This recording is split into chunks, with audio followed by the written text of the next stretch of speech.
Hola, ¿qué tal?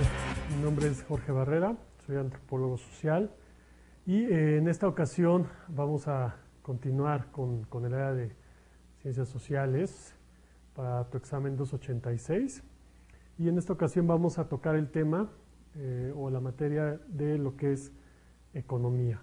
Bueno, antes que nada, déjame decirte que lo que vamos a hablar de economía, que hace referencia al área de humanidades para tu examen 286, va más enfocado a lo que es la economía política como tal, es decir, ese análisis contextual de los factores tanto sociales, políticos, obviamente económicos, incluso administrativos, históricos, de lo que conlleva todo un panorama general de un contexto cultural para poder entender los procesos evolutivos desde una perspectiva económica.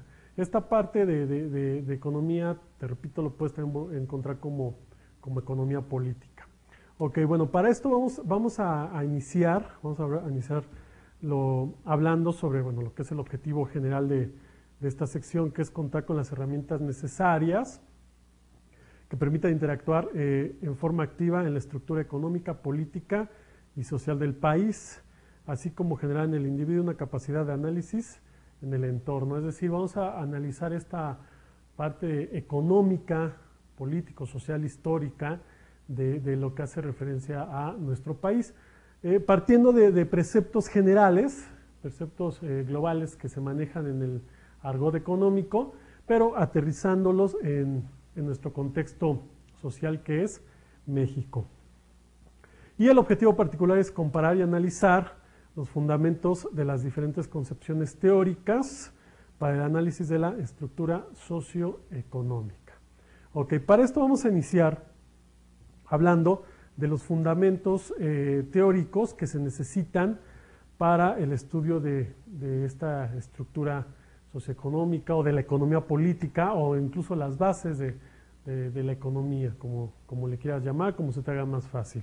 Ok, entonces para esto vamos a hablar de lo que es la economía. Comúnmente pensamos que la economía es todo aquello que va relacionado con el dinero, que va relacionado con la ganancia, que va relacionado con la riqueza, con la pobreza, etc.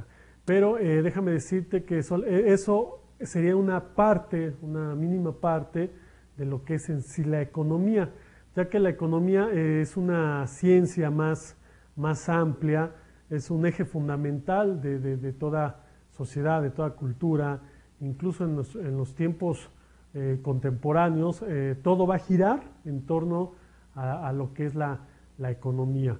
Y para eso, te voy a dar un concepto no tan elaborado, no tan complejo de lo que es la economía, para que te sea más fácil entender estos procesos. Bueno, la economía va a ser aquella ciencia que se encarga del análisis de la producción, ¿sí?, del consumo, de la administración y la distribución y las relaciones que se generan a partir de los recursos naturales y materiales que posee un grupo social o una cultura. Es decir, la economía va a ser un todo donde van a interactuar aspectos productivos, aspectos de consumo, aspectos de distribución, aspectos de los elementos que se necesitan para fabricar o crear mercancías o productos, de las relaciones que van a existir entre los individuos para entablar estas ideas o relaciones económicas, valga la redundancia, y este análisis o estas formas en las cuales se presentan dichos elementos,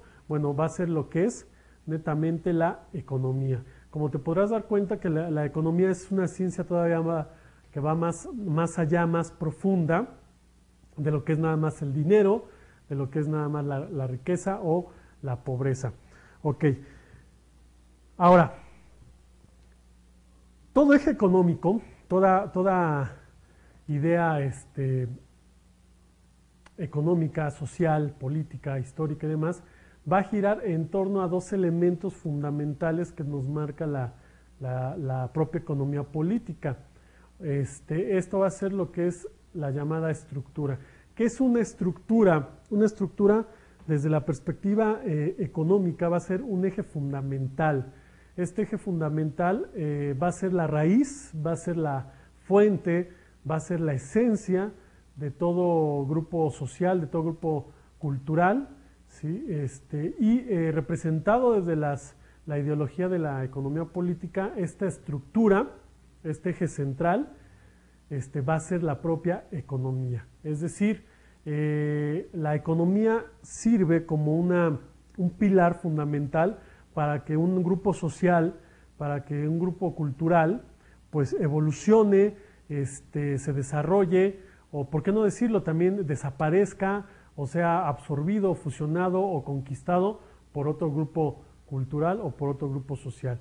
Entonces, la estructura va a ser, te repito, el eje central de cualquier sociedad, de cualquier cultura, y este eje central o esta estructura fundamental va a ser la economía. La idea de lo que la economía es un eje central, pues está fundamentada en lo que es el materialismo histórico. ¿Sí? Esta corriente social, político-económica que nos va a hablar básicamente de cómo están las relaciones sociales, los procesos evolutivos, y uno de los máximos representantes de este materialismo histórico pues fue Carlos Marx y aunado de Federico Engels. Eso ya lo habíamos platicado, lo habíamos hablado en la parte de filosofía, en la parte de ciencias sociales como tal. Ahora, esta estructura que te digo que nos dice que es la economía, que nos dice el propio materialismo histórico, va a tener resultados o va a tener consecuencias, por así decirlo. Estos resultados, estas consecuencias, se les va a dar el nombre de superestructura. ¿Qué es la superestructura? La superestructura es todo aquello que surge a partir de la estructura como resultado de las relaciones económicas, por qué no decir las relaciones económicas, y las relaciones históricas, sociales, políticas, culturales, ideológicas que se generan en el grupo social. Es decir, la superestructura, ejemplos de superestructura va a ser, por ejemplo, la familia, va a ser la propia ideología, va a ser la filosofía, va a ser la religión, va a ser el parentesco, va a ser todas las relaciones, el propio trabajo incluso, es decir, todo lo que se genera a partir de la economía, eso es lo que se le denomina dentro del materialismo histórico la superestructura. Entonces, como te podrás dar cuenta, desde la perspectiva del materialismo histórico, que es el eje central de estas corrientes, pues todo va a girar a lo que es la economía y las consecuencias que se generan a raíz de todos estos procesos productivos, procesos sociales, económicos, que se les va a dar el nombre de superestructura, y a partir de ahí se va a determinar cómo funciona o cómo no funciona un grupo social.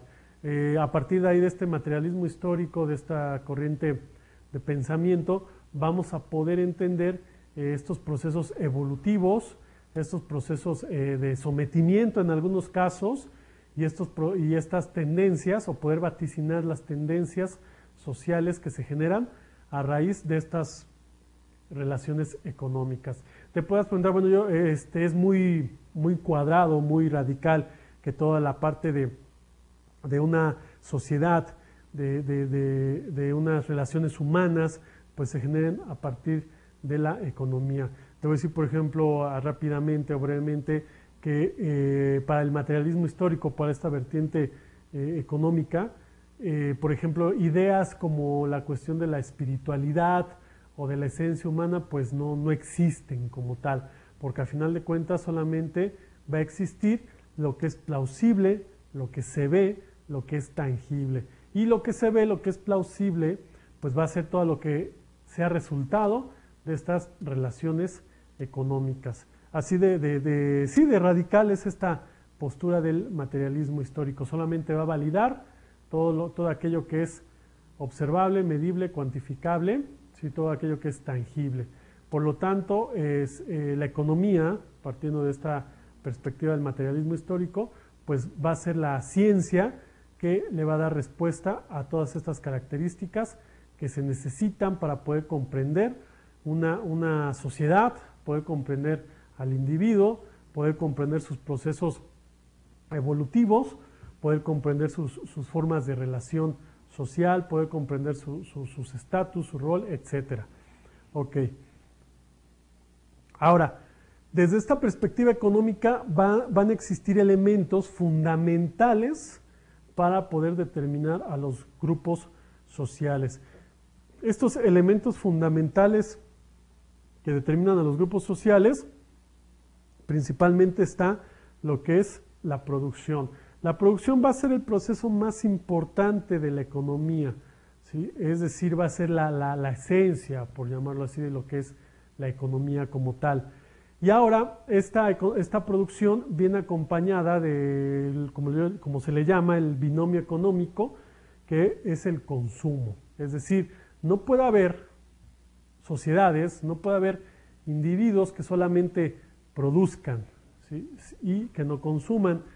Y tampoco puede haber sociedades o individuos que solamente consuman y no produzcan. Es decir, para que exista una sociedad, una cultura desde la perspectiva económica, deben de estar estos dos elementos, tanto la producción como el consumo. ¿Qué es la producción? La producción es transformar, llevar a cabo una actividad para transformar una materia, por así decirlo, en un producto o en algo consumible. ¿Y qué es el consumo? Bueno, pues es la adquisición de un bien necesario, ¿sí? Ya sea real o ficticio, para satisfacer una necesidad. Eso es lo que es la producción, eso es lo que es el consumo. Y estos dos elementos que te menciono, pues van a ser el eje central o el eje fundamental de la estructura, de la estructura de una sociedad, que es la economía. Ok, para entender lo que es la producción de manera más profunda, más explícita, pues tenemos que analizar lo que es el proceso de producción. El proceso de producción va a ser, como te lo acabo de mencionar hace un momento, nos va a servir para producir o elaborar bienes que necesitamos como seres humanos. Para esta elaboración de bienes, el ser humano va a necesitar de una serie de recursos que van a ser fundamentales para la transformación de esta materia o para la producción de estos bienes. Y estos recursos, algunos van a ser de carácter impersonal, es decir, no van a estar en el propio individuo, y otros van a ser de carácter personal. El que es básicamente de carácter personal, pues es lo que se le denomina el trabajo. ¿Qué es el trabajo? Bueno, el trabajo es esta cuestión, esta energía, esta actividad que lleva a cabo el ser humano para transformar una materia en un bien, es decir, para producir. De hecho, si tú te lees el ensayo de Federico Engels, que se titula La transformación, el papel del trabajo en la transformación del mono en hombre, pues ahí lo que nos marca Engels es que el trabajo va a ser este elemento que va a llevar a cabo la evolución del ser humano. Es decir, Engels avienta en este ensayo la teoría o la hipótesis que sí, que para que el ser humano haya evolucionado, bueno, va a ser esos elementos que ya sabemos, la cuestión del consumo de la carne, la cuestión de la postura eréctil, la evolución de la mano, etcétera, todos los factores fisiológicos que ya sabemos. Pero dice Engels que el punto decisivo en el cual el ser humano ya evoluciona es cuando empieza a trabajar. Es decir, el trabajo va a ser el eje fundamental, desde esta perspectiva económica, va a ser el eje fundamental de la evolución del ser humano y también incluso de la socialización y del dinamismo que va a tomar cualquier grupo social cultural en nuestra época. Ok, entonces a partir de que el ser humano tenemos que trabajar y tenemos que ofertarnos incluso como fuerza productiva o fuerza de trabajo, y nos ofertamos mediante lo que sabemos hacer, mediante lo que podemos llevar a cabo con este trabajo, bueno, vamos a ir desarrollando los otros elementos que se necesitan para el proceso productivo. Ahora, como te decía, para que este trabajo recaiga en un elemento fundamental para la transformación de un bien en un producto, pues están los que se le denominan los objetos de trabajo. ¿Qué es un objeto de trabajo? Como te lo acabo de decir, el objeto de trabajo es donde va a recaer esta fuerza que genera el ser humano. Básicamente existen dos objetos de trabajo. Uno de ellos son las materias brutas y el otro son las materias primas. ¿Qué son las materias brutas? Las materias brutas son aquellos elementos que se utilizan tal y como se encuentran en la naturaleza, es decir, que no han llevado ningún proceso de transformación, solamente se utilizan como se encuentran en la naturaleza. Y como ejemplo, pues, como puedas darte cuenta en tu diapositiva, bueno, está por ejemplo la tierra, algún mineral, la propia madera, es decir, todos aquellos elementos que se utilizan así para transformarlos en un producto y no llevan un proceso de conversión o de transformación, a eso se les denomina materias brutas. Y por el otro lado están lo que se le denomina las materias primas. Las materias primas son aquellas que ya han llevado un proceso de transformación, es decir, no se utilizan como se encuentran en la naturaleza e incluso algunas ni siquiera existen en la propia naturaleza. Entonces, estas materias primas ya llevan este proceso de conversión o de transformación y para ser utilizados en algún producto que se necesite. Por ejemplo, en estas materias primas tenemos las telas, tenemos el plástico, tenemos el metal o cualquier otro tipo de aleación. Ok, estos van a ser los objetos de trabajo. Ahora, otro elemento que va a complementar este proceso de producción va a ser lo que se le denomina los medios de trabajo. ¿Qué son los medios de trabajo? Bueno, los medios de trabajo van a ser aquellos elementos que vamos a necesitar nosotros para llevar a cabo nuestro trabajo. Es decir, para llevar a cabo este proceso de producción o este proceso de conversión para un bien o un producto que se necesita consumir. Ok, en estos instrumentos de trabajo podemos encontrar aquellos que serían como las herramientas o las máquinas que necesitamos para transformar o para llevar a cabo un producto. Esto se le va a denominar instrumentos de trabajo dentro de lo que son los medios de trabajo. Y por el otro lado tenemos los medios indirectos de trabajo, es decir, aquellos que necesitamos para llevar a cabo este proceso productivo, pero que comúnmente o no los vemos o a veces ni siquiera los podemos tener en nuestras manos. Y estos medios indirectos de trabajo, bueno, está por ejemplo la electricidad, está por ejemplo el agua, está por ejemplo una instalación, es decir, el terreno o donde se coloca por ejemplo una fábrica. Estos son los medios indirectos de trabajo. Para que entiendas mejor esto, el instrumento de trabajo lo necesitas, por decirlo así, tocar. Este sería un instrumento de trabajo, ¿sí? Y un medio indirecto de trabajo sería aquel elemento que se necesita para utilizar o para convertir este instrumento. Por ejemplo, sería el químico que está dentro de este marcador para que este marcador cumpla su función como instrumento de trabajo, ¿sí? Es decir, los instrumentos de trabajo son de manera concreta, por así decirlo, de manera material, y en algunos momentos, en algún momento dado, los medios indirectos de trabajo son de carácter inmaterial, como podría ser la energía, por decirlo así. Ok, después, para ir cerrando este proceso de producción, bueno, necesitamos además del trabajo, el trabajo se va a clasificar además y esta clasificación del trabajo también se le llama fuerza de trabajo. Esta fuerza de trabajo va a tener también dos tipos de características, por así decirlo, o dos clasificaciones. Uno de ellos es la población dependiente ¿sí? ¿Qué es la población dependiente? La población dependiente es la que solo consume pero no produce. Tú ahorita me puedes decir, hijo, pero tú me acabas de decir que no puede haber aquellos individuos que solamente consuman pero no produzcan. Estoy totalmente de acuerdo con eso y tienes razón.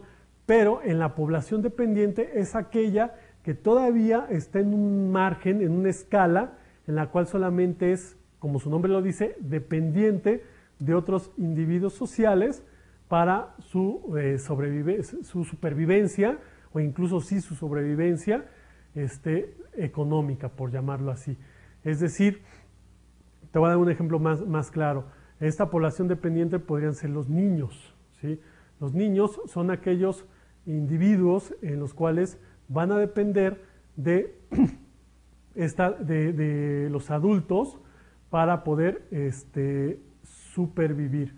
Es decir, los niños todavía no están capacitados, entre comillas, para poder producir, incluso algunos de ellos ni siquiera para trabajar, y así complementar el binomio de producción y consumo. Solamente están consumiendo. Otro ejemplo de esta población económicamente dependiente, pues podría ser un estudiante el cual se dedica única y exclusivamente a esta actividad. Bueno, pues está catalogado dentro de la población dependiente. Más adelante te voy a dar los parámetros que determinan cuándo dejas de ser población dependiente y cuándo te conviertes a población productiva. ¿Qué es la población productiva? Bueno, el propio nombre lo dice, es aquella que produce y consume, es decir, aquella que trabaja. Todos aquellos que ya tenemos un empleo, bueno, ya estamos catalogados dentro de la población económicamente productiva. Pero alguien me puede preguntar, sí, pero yo, por ejemplo, que estudio y trabajo, ¿dónde me ubico? Para eso hay un índice que clasifica a este tipo de actividades, y si no cubres con ese tipo de escala, por ejemplo, bueno, ya sea que te cataloguen en la población dependiente o en la población económicamente productiva, pero eso lo vamos a checar en un instante. Ok, este índice que te hacía referencia para medir a la población económicamente activa es el que se le denomina el PEA, que es el índice de población económicamente activa. Este PEA nos dice que para que tú te consideres dentro de la población económicamente activa, tienes que elaborar un promedio de 20 horas a la semana, como mínimo 20 horas, es decir, un promedio de 4 a 5 horas diarias. Es decir, aquí en nuestro país la jornada laboral, bueno, sabes que es de 8 horas, bueno, estamos hablando que tienes que cubrir un promedio de un medio turno para que te cataloguen, para que el PEA te catalogue lo que es la población económicamente activa o población económicamente productiva. Si trabajas menos de este medio turno o menos de estas 20 horas, bueno, el PEA te cataloga en lo que es la población dependiente. Es la primera escala que nos maneja el PEA. Y el PEA también va a clasificar a la fuerza productiva, es decir, a la fuerza de trabajo o a lo que también se le llama la mano de obra. Por un lado tenemos a la mano de obra no calificada y por otro tenemos a la mano de obra calificada. ¿Cuál es la mano de obra no calificada? Nos dice el PEA que la mano de obra no calificada es aquella que tiene la posibilidad de trabajar, que tiene todos los elementos de trabajo o incluso está trabajando, pero no tiene una especialización en alguna actividad. Es decir, que está en un proceso de aprendizaje o en un proceso de adaptación. A este tipo de individuos que trabajan bajo estas circunstancias, bueno, se le considera como mano de obra no calificada. Y a la mano de obra calificada es aquella que ya tiene una capacitación o ya tiene una especialidad en torno a una actividad productiva. Esto es lo que va a denominar o se le va a determinar como mano de obra calificada. Te pongo un ejemplo, por así decir, en una fábrica, por llamarlo así, aquel individuo que entra a laborar como ayudante en general, es decir, que no tiene una especialidad, que no tiene una capacitación previa o simplemente que no sabe algún oficio, bueno, sería una mano de obra no calificada. En cambio, una persona que tiene una preparación o un conocimiento previo de X actividad, ya sea de manera empírica o de manera racional, es decir, que lo aprendió porque observándolo, o lo aprendió en una escuela o una capacitación. Bueno, este tipo de personas van a estar dentro de la mano de obra calificada. Y la relación que existe entre el proceso de trabajo y la fuerza de trabajo se le denomina fuerzas productivas. Es decir, la relación que va a existir en lo que acabamos de ver de cómo se va transformando esta materia prima o materia bruta para un producto y los elementos que se necesitan, más la fuerza de trabajo, ya sea calificada o no calificada, a todo esto en su conjunto se les denomina fuerzas productivas. Ok. Ahora, dentro de estas fuerzas productivas van a estar jugándose otros elementos fundamentales, como son los productores directos y los productores indirectos. La economía política nos dice que la relación que existe entre los productores directos y los productores indirectos se les va o se le denomina como relaciones sociales de producción. Pero ¿qué son los productores directos y los productores indirectos? Así de sencillo, los productores directos son los que trabajan, los que fabrican, los que transforman, los que toman a la herramienta, los que manejan la máquina o X aparato, es decir, los que llevan el proceso de producción. Esos serían los productores directos. Y los productores indirectos son aquellos que obviamente no llevan a cabo este proceso de producción, pero sin embargo son los dueños, por así decirlo, de todos los elementos necesarios para este proceso de producción. Es decir, por llamarlo así, el empresario vendría a ser el productor indirecto, o el dueño de una compañía o el dueño de una fábrica, vendría a ser el productor indirecto. Y el trabajador o la mano de obra vendría a ser el productor directo. Ahora, estos dos, tanto el productor directo o la fuerza de trabajo o la mano de obra, como le quieras llamar, y el productor indirecto, llámese empresario o dueño, como le quieras llamar, van a tener una relación. A esta relación se le va a denominar, te decía, relaciones sociales de producción. Ahora, ¿cuál sería un ejemplo un ejemplo de manera concreta, ¿sí? de lo que son las relaciones sociales de producción?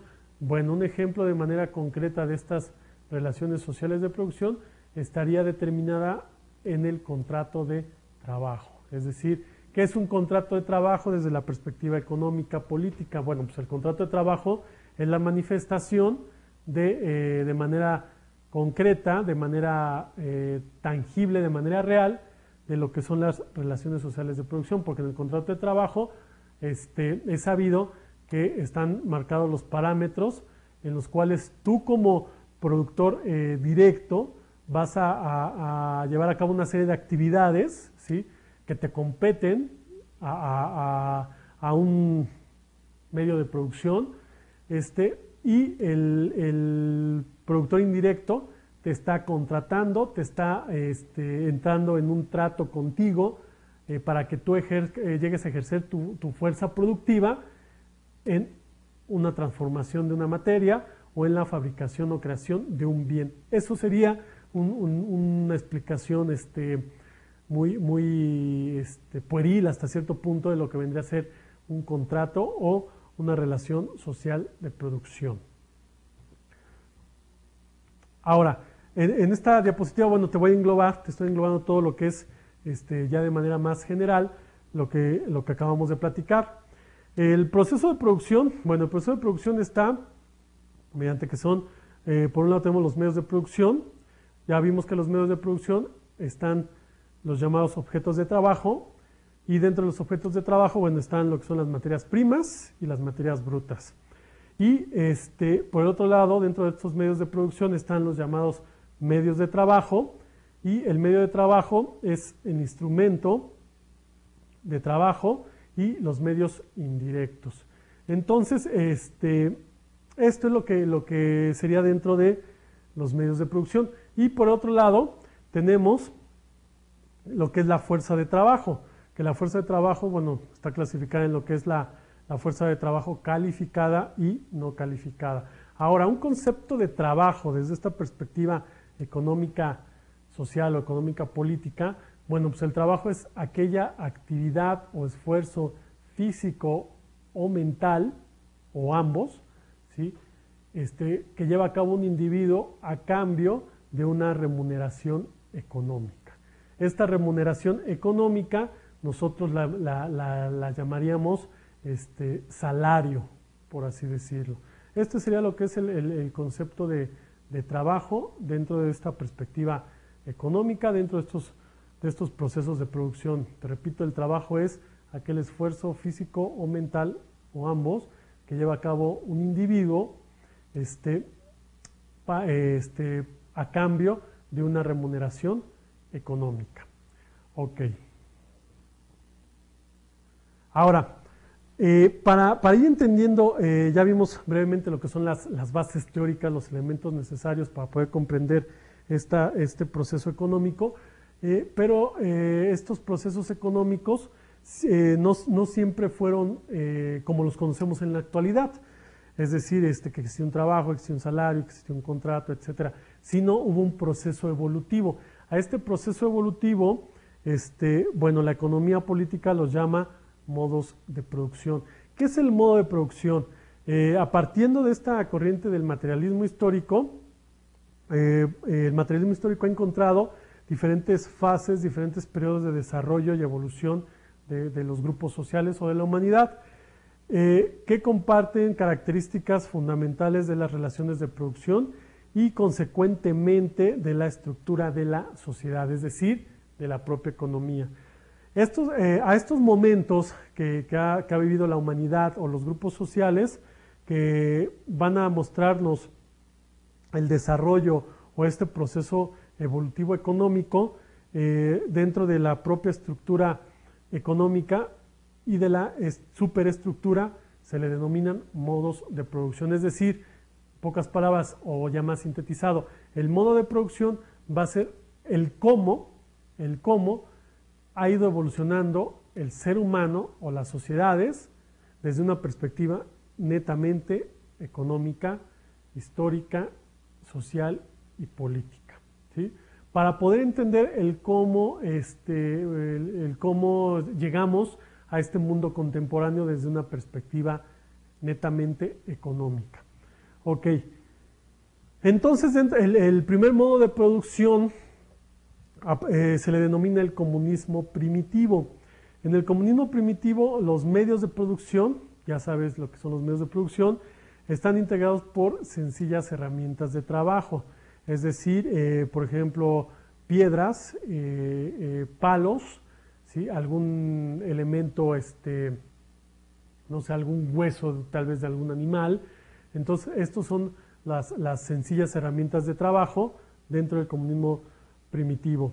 Y la tierra donde se realiza la actividad o donde se realiza el trabajo va a ser de propiedad comunal, es decir, va a ser de todos, ¿sí? Y lo que genere este trabajo, ya sea la caza, la recolección, por qué no decirlo, la pesca, bueno, va a ser de manera colectiva, por eso se le llama comunismo primitivo, es decir, si yo hubiera vivido en este periodo del comunismo primitivo y hubiera sido un cazador, yo voy, hago la actividad de la caza, traigo la presa y esa presa no me la quedo yo, sino la comparto con todos. Por lo tanto, aquí podemos ver que no existía ese famoso término llamado propiedad privada. Ahora, la estructura fundamental de este comunismo primitivo está basada en lo que es el parentesco. Es decir, solamente van a ser reconocidos dentro de este clan, por así decirlo, porque es también de esta tribu, van a ser reconocidos los individuos que tengan una relación filial, una relación consanguínea, una relación agnada, es decir, agregada, una relación ¿cómo le podemos llamar? Incluso de adición, es decir, es aceptado aquel individuo, solamente van a ser reconocidos este tipo de individuos dentro de lo que es la comunidad. Y la división del trabajo dentro de esta comunidad, que todos tienen algún parentesco en común, valga la redundancia, la división del trabajo va a ser lo que se le denomina la división natural del trabajo. La división natural del trabajo no es otra más que la edad y el sexo. Es decir, aquí podemos ir viendo ya en estas fases evolutivas que el trabajo, bueno, se va a ir determinando por esta característica fisiológica y esta característica social. Es decir, aquí es donde va a surgir la idea de que los hombres, bueno, se convierten en proveedores y las mujeres se convierten en un momento determinado en cuidadoras de los individuos vulnerables o de los individuos dependientes. Claro, no fue de manera tajante como te lo acabo de decir, sino hubo este proceso evolutivo de cambio, porque se han encontrado vestigios antropológicos y arqueológicos en las cuales muchas veces las mujeres también eran proveedoras en las antiguas civilizaciones. Es decir, esta idea del trabajo doméstico y del hombre proveedor, te puedo decir que también tiene que ver mucho ya con la posmodernidad. Ok. Después del comunismo primitivo viene lo que se le denomina el modo de producción germánico. En el modo de producción germánico se va a desarrollar la producción artesanal. Es decir, ¿qué es una artesanía? Una artesanía es aquel producto que se fabrica en un taller o literalmente a mano, ¿sí? Es decir, no lleva un proceso mecanizado, muchas veces ni siquiera lleva un proceso industrializado, de hecho sería el término correcto, no lleva un proceso industrializado para llevar a cabo dicho producto. Por lo tanto, la producción artesanal, te repito, es aquella que se lleva a cabo mediante las manos. Y en el modo de producción germánico, bueno, se va a desarrollar esta producción artesanal. La agricultura también se desarrolla la agricultura y la crianza de animales, y la generación de productos es familiar, pero la tierra es de propiedad comunal. ¿Qué quiere decir esto? Ahora, a diferencia del comunismo primitivo, donde todos trabajaban para todos, en el modo de producción germánico se va a trabajar, pero única y exclusivamente para la familia. Es decir, aquí en un momento determinado, si yo me dedico a la agricultura o al pastoreo o a la crianza de animales, bueno, el resultado de esta actividad ya no va a pertenecer a todos, ya no va a ser comunal, sino va a pertenecer única y exclusivamente a mi familia primaria, es decir, a los consanguíneos, a los ascendientes o a los descendientes o a los filiales. ¿Y qué va a suceder con los demás grupos? Bueno, pues ellos van a tener que llevar a cabo también sus propias actividades para que lo que produzcan les pertenezca a ellos. Y algo muy, muy característico o muy de llamar la atención del modo de producción germánico es que, a pesar de que había ya una idea de apropiación del producto, ¿sí? La tierra donde vivían todos era de propiedad comunal. Es decir, a pesar que yo tenía mi pedazo, mi hectárea o mi porción de tierra dentro del grupo social, bueno, esta porción de tierra no era mía, sino esa porción de tierra era de todos. Por lo tanto, aquí vamos a ir viendo ya este proceso de transformación, incluso estas ya relaciones económicas ya más directas, más plausibles, porque pues, comienza o se reafirma lo que viene a ser el trueque, ¿no? Es decir, yo produzco algo y de repente esto lo puedo intercambiar con otro producto que a mí me haga falta. Ok. Después viene el modo de producción asiático. En el modo de producción asiático va a tener muchas similitudes con el modo de producción germánico, pero la unidad de producción fundamental en el modo de producción asiático es la llamada aldea. A diferencia del modo de producción germánico, muchas veces estos asentamientos de familias, pues sí estaban separados, estaban aislados incluso, y ahora en el modo de producción asiático, este asentamiento de individuos va a estar más concentrado. Ahora, el modo de producción asiático combina la manufactura artesanal con la agricultura, es decir, las familias no nada más se van a dedicar a una sola actividad, sino van a empezar a combinar diferentes tipos de actividades. Y el individuo solo tiene acceso a la tierra siendo miembro de la comunidad. Es decir, a diferencia del germano, un individuo podía llegar, podía sentarse en el terreno y no era mal visto. Y en cambio en el modo de producción asiático solamente va a tener acceso a esa porción de tierra siendo miembro de la comunidad o que la comunidad lo haya aceptado. Es decir, aquí vamos a ver todavía una interacción más fuerte, más de contacto en el modo de producción asiático que en el modo de producción germánico. Ahora, en el modo de producción esclavista, este modo de producción esclavista surge, nos dice Engels en su libro El origen de la familia y la propiedad privada y el Estado, se me fue la memoria. Engels nos dice que el modo de producción esclavista surge cuando el ser humano, en estos procesos evolutivos de los modos de producción, se da cuenta que puede apropiarse de algo. Y ese algo puede ser desde un individuo hasta un animal, hasta un objeto, de carácter material o inmaterial. Cuando el ser humano se hace consciente de esta apropiación, es cuando aparece, nos dice Engels, y después también Marx nos dice que aparece lo que es el concepto de propiedad privada. ¿Sí? Cuando aparece este concepto de propiedad privada, bueno, lo primero que va a surgir es lo que es el esclavismo. En el modo de producción esclavista, se va a desarrollar una vez más la agricultura a gran escala, pero ahora, a diferencia de los anteriores modos de producción, en el modo de producción esclavista se va a someter a individuos, ¿sí?, para que produzcan y trabajen dicha tierra o dicha actividad. Es decir, lo que produzca el individuo o la clase dominada no le va a pertenecer a él, sino le va a pertenecer a la clase dominante. La idea principal del esclavismo en este modo de producción esclavista no le importaba, a la clase dominante no le importaba el esclavo como tal, no le importaba si era un ser humano, si era un niño, si era una mujer, si era un anciano. Lo que le importaba principalmente era lo que producía, ¿sí? Porque esto que producía, bueno, era lo que le pertenecía a esta clase dominante. Ok, después vamos a tener lo que es el modo de producción feudal.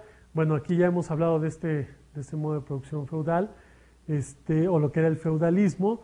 Nada más para reafirmar, la economía se fundamenta principalmente en la agricultura y los señores feudales son propietarios de la tierra y los siervos pagan una renta en trabajo o en especie.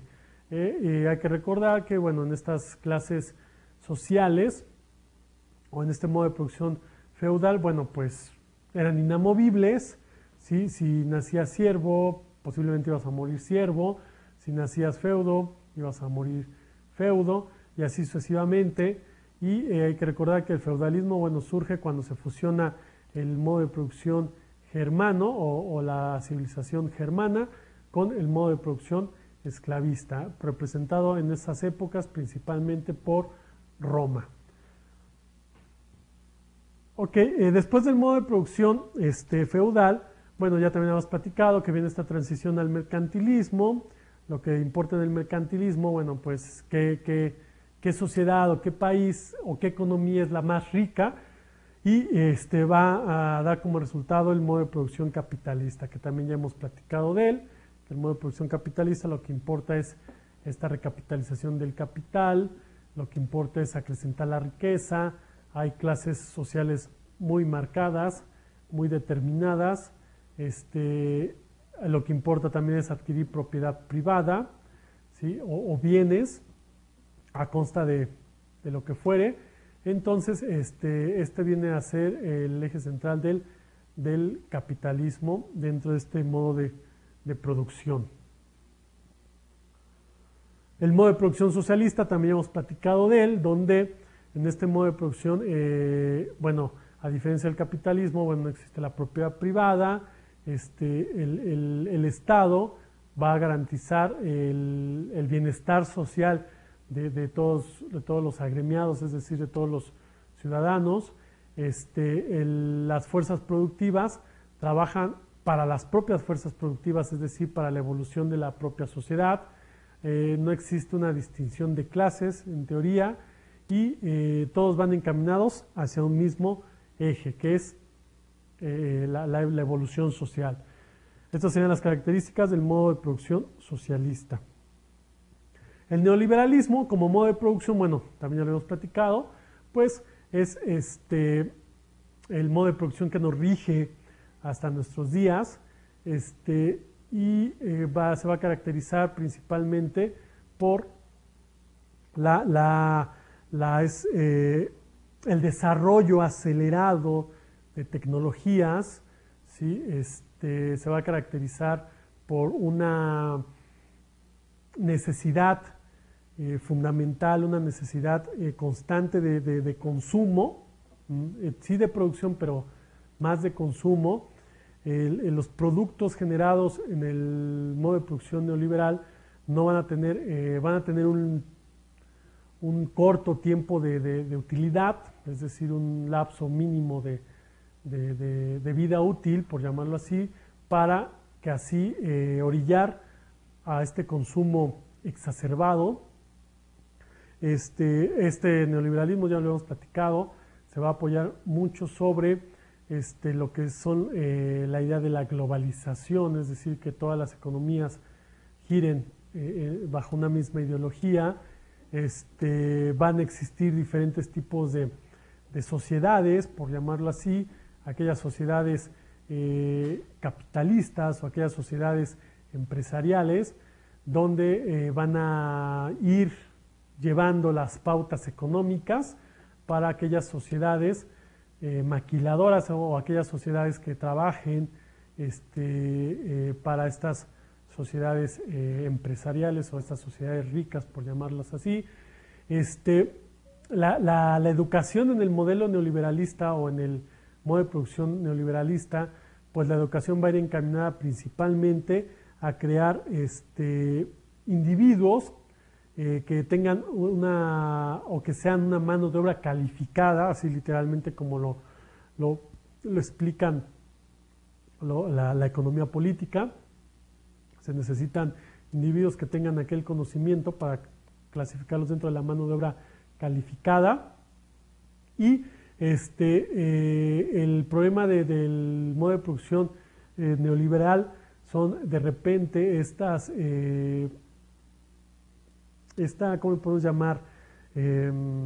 Exageraciones, estas exageraciones en las economías que como resultado, podemos ver que de repente vienen los declives económicos, como sucede en la actualidad en Grecia, en España, incluso en Estados Unidos, que venían a ser estos países representantes, por mencionar algunos, de este modo de producción neoliberal. Ok, este tema, hasta aquí le vamos a dar pausa. Recuerda que te voy a dejar una actividad de aprendizaje para que refuerces lo que aquí has adquirido y nos vemos en la siguiente sesión. Gracias por tu atención.